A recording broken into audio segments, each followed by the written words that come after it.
అనేది నమ్మకం అందరిలో. 2009లో కదా రాజశేఖర రెడ్డిని డిస్టింక్షన్ వస్తుంది అనుకున్నారు. ఆయన చేసిన పథకాలు అప్పుడు ఆరోగ్యశ్రీ కానీ, ఇందిరమ్మ ఇళ్ళు కానీ, ఇందిరమ్మ కాలనీలు కానీ అవన్నీ అప్పుడు దాకా లేదు. అలాంటి అందరూ కూడా బ్రహ్మాండం అన్నారు. కానీ ఆయన త్రుటిలో చావు తప్పు కన్నులొట్టబోయినట్టు ఒక 7-8 సీట్లు ఎక్కువతోటి బయటపడ్డారు. మీకు ఆ ప్రమాదం అయితే లేదు కదా? కరెక్ట్, మీరు అన్నది మంచి క్వశ్చన్ వేసినారు. ఆ రోజు ఉన్న పొలిటికల్ సిచ్యువేషన్ వేరు, ఈ రోజు ఉన్న పొలిటికల్ సిచ్యువేషన్ వేరు.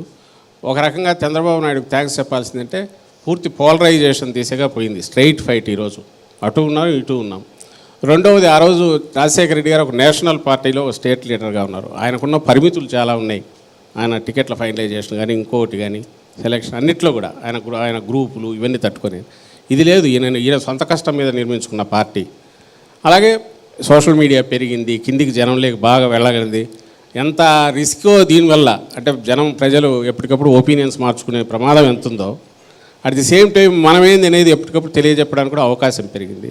అన్ని ఫ్రంట్స్లో మేము దీనిగా ఉన్నాం కాబట్టి, అలర్ట్గా ఉన్నాం కాబట్టి ఐ డోంట్ థింక్ సేమ్ ఇది కాదు, ఇంకా మంచి ఇది ల్యాండ్ స్లైడ్ ఇది వస్తుందని అయితే నేను అనుకుంటున్నాను. ఈసారి 1,66,00,000 ఫ్యామిలీలో 1,46,00,000 మందికి స్కీములు ఇచ్చాము, 87% మందికి డీబీటీ అందింది అని మీరు బాగా కాన్ఫిడెన్స్ ఉంచుకున్నారు, నమ్మకం పెడుతున్నారు జనం మీద. జనం మిమ్మల్ని నమ్ముతారా? నమ్ముతారని అనుకుంటా. అందులో డిస్కౌంట్ ఇస్తున్నాగా. మళ్ళీ యాక్చువల్ అయితే మాకు లోకల్ బాడీ ఎలక్షన్లో చూస్తే 67%, 70% దాకా ఉంది మాకు వచ్చిన ఓటు. అలాగే సాటిస్ఫాక్షన్ గవర్నమెంట్ పర్ఫార్మెన్స్ మీద అంటే 70 అబవ్ కూడా కనపడుతుంది.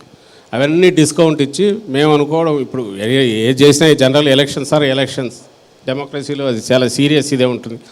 ప్రజలకు ఎవరు లేకపోతే ఇండిపెండెంట్ అభ్యర్థినైనా సరే సపోర్ట్ చేసినా చేస్తారు. సార్, ఎమ్మెల్సీ ఎలక్షన్లో గెలుపొందినప్పుడు ఆ ఓటర్లు మా వాళ్ళు కాదన్నారు. ఇప్పటికైనా ఆ ఓటర్లు మీ వాళ్ళు అయ్యారా? ఎమ్మెల్సీ ఎలక్షన్లో టీడీపీ విజయం సాధించినప్పుడు మా వాళ్ళు అనలా, నేనేమన్నా వాళ్ళు కాదు, వాళ్ళు ఓట్లు కాదు, కోర్ ఓట్ ఏదైతే ఉందో కాదు, ఇది పూర్తి మిడిల్ క్లాసు ఒక సెక్షన్ ఏదైతే ఉన్నారో వాళ్ళ కాన్సన్ట్రేటెడ్ ఇది అన్న. మా కోర్ ఓట్ బ్యాంక్ ఉంది, విచ్ కంటైన్స్ మీకు అందరికీ తెలిసిందే 40-45% ఉంటుంది, ఆల్మోస్ట్ 50%. మిగిలిన సెక్షన్స్ నుంచి అదేమో పూర్తి డిఫరెంట్ ఇది కాబట్టి అక్కడ ఇది రిఫ్లెక్ట్ అయింది. కొంచెం మేము కూడా అలా లెథర్జిక్గా ఉండొచ్చు, లేదా కాంప్లసెన్సీ ఉండొచ్చు, అది కూడా పనిచేసిండొచ్చు. కానీ జనరల్ ఎలక్షన్స్ వచ్చేసరికి ఇంకా ఛాన్స్ లేదు. అంటే ఇప్పుడు మీరు నంద్యాల 2017 ఎలక్షన్లో ఆయన ఎన్ని ఓట్లతో 23,000, 24,000 ఓట్లతో మరి చంద్రబాబు గెలిచాడు. ఆ తర్వాత జనరల్ ఎలక్షన్లో ఏమైంది? General elections it's something you have to choose your next 5 years నీ ఫేట్ డిసైడ్ చేసుకుంటున్నావు. ఓకే, కాబట్టి అది దీంట్లో రిపీట్ అయ్యే అవకాశం లేదు. వాళ్ళు చంద్రబాబు నమ్మే అవకాశం. వివిధ